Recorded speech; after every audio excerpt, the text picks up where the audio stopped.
Yun na, sa mapagpalang araw sa ating mga kamaster, papaligid tayo ng ating mga alagang kalapate. Yan.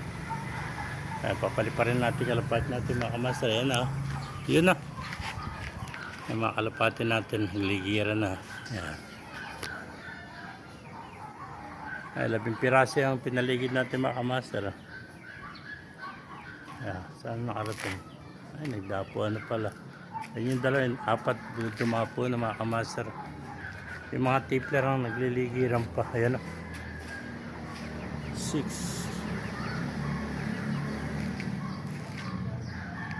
Very masisipag na 6 na tipler.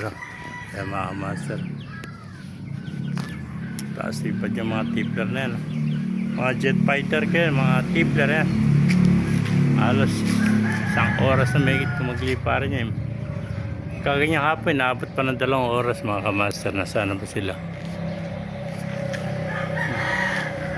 Ayun eh. Yan, mga kamaster. Sipag lang pa dyan, puro pitchong kasi. Ayan.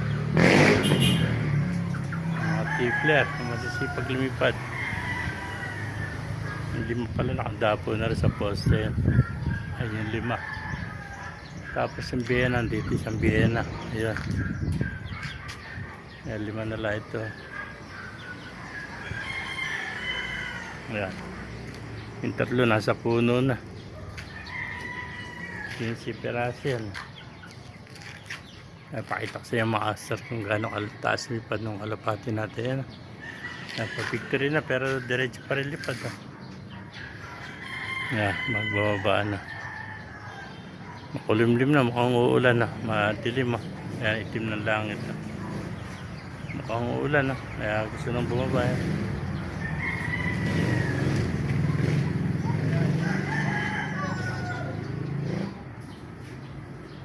Mga tipler, sipag lumipad talaga yung tipler.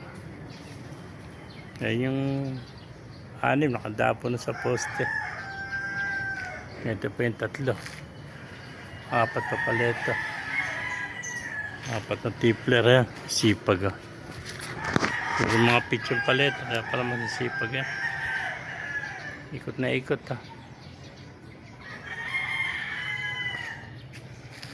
ay mga master. Ayun yung biyena nasa poste na.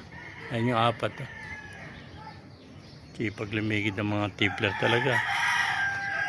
Ayun siya, bumaba na yung bluebird. Kapag panak na tayo ng tipler kulay bluebird, para screen seal naganak ng tipler.